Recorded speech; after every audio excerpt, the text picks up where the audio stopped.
so we're in this house doing a repair. We actually started this last week. We took off some paneling and they had to fix some plumbing in a wall. There was a leak and we're here today to put it back. But I wanted to bring the camera out. I had to bring it out because I learned something that just blew my mind when we took that apart. So we're about to put it back together, and that's what I want to share with you. It's regarding raised panels and what you can do to achieve that look of a raised panel without actually making raised panels. This is crazy. Like, I'm still like blown away that this is even a technique that I didn't even think existed, but you'll see it in here. It's crazy. So speaking of crazy, this is one of the craziest houses I've ever stepped foot in. I would love to take you on a tour of this, but I will share this one room that we're doing this repair in. If you follow me on Instagram, you already saw me take a picture by this mantle. Some people thought it was my work. Definitely not. If it was, there would have been a whole series of videos on it, but maybe one day we'll find out. So let's go check this out. And real quick before we go in, guys, I do want to let you know this video is sponsored by Passion for Craft. So what is Passion for Craft? It's actually a page that Brent and I and his son have been working on behind the scenes for the past several months, and we're really excited to share it with you guys. Launches this Black Friday.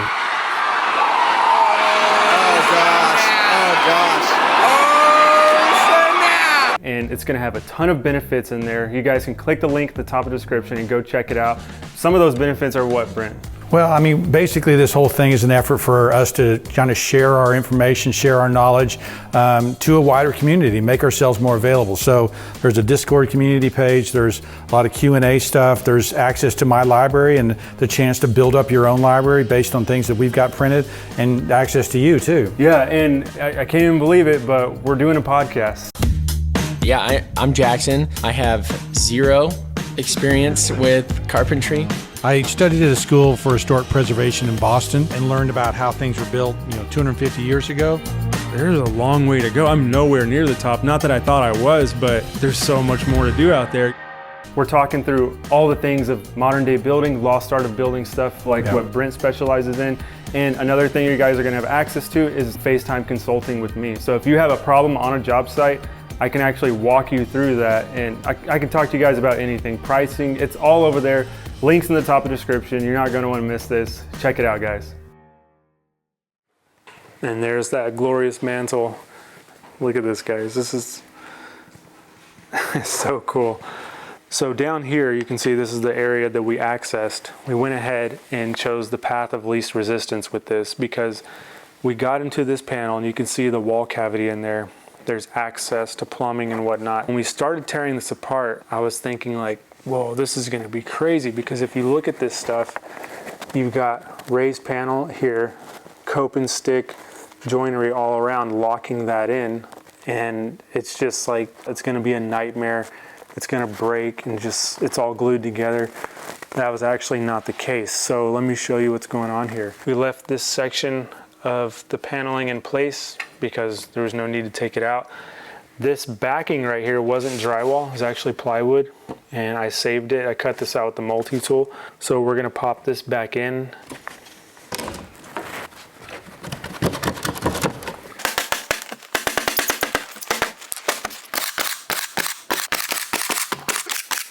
We can go ahead and take a look at this panel before we install it. And this totally tricked me. Like, this fooled me. I thought this was a true raised panel, but you can see this is a sheet of plywood.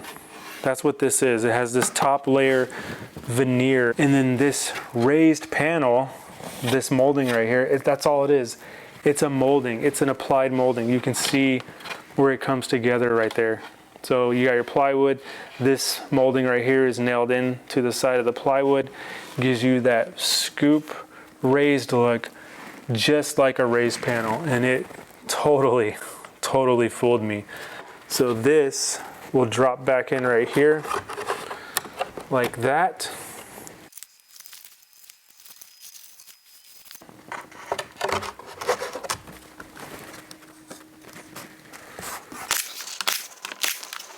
Now the other thing that's genius about this whole deceptive raised panel look is when it comes to your stiles and rails. So I already talked about this false raised panel, how it's a piece of plywood with an applied molding.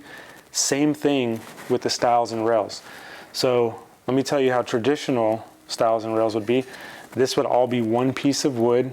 It would be routed out or shaped out, milled out to then cope and stick or tongue and groove into the stiles.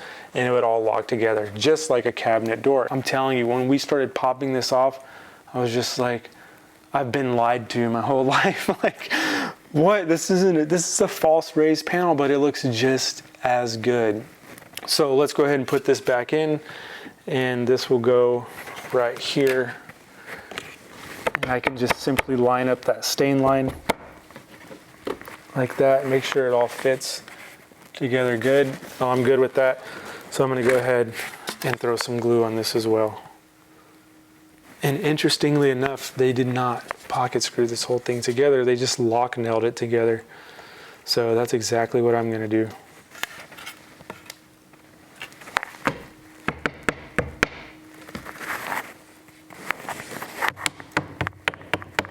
Make sure my stiles and rails are flush.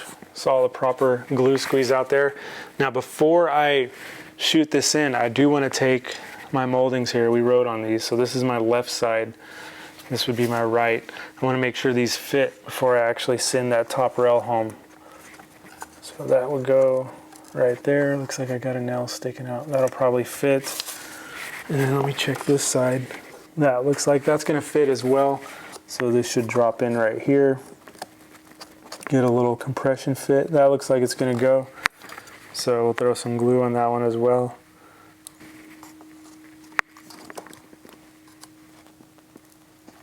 Try to bend it without breaking it. And for a molding of this size, I will go ahead and use the pin nailer.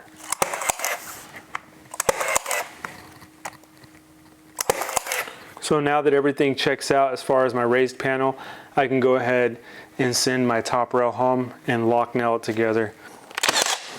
So that one's good. I'll throw another one right here. So that should be locked in.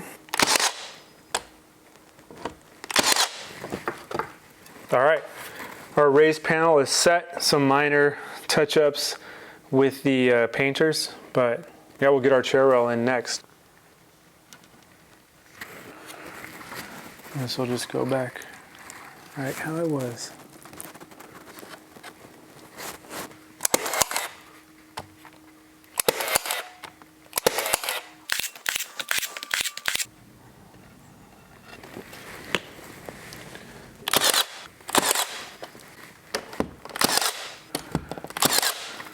Boom. So there you go, guys. I never would have guessed that this was what I just showed you. All those separate pieces applied to one another give you this look of a real raised panel.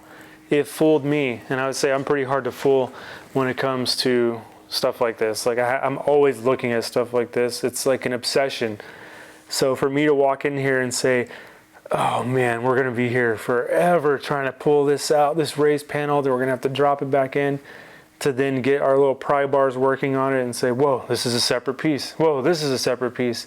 I had to share, I had to pass this along because it's one of those techniques you just won't forget. So let me know if you guys have any questions on this one. Other than that, I'll catch you on the next one.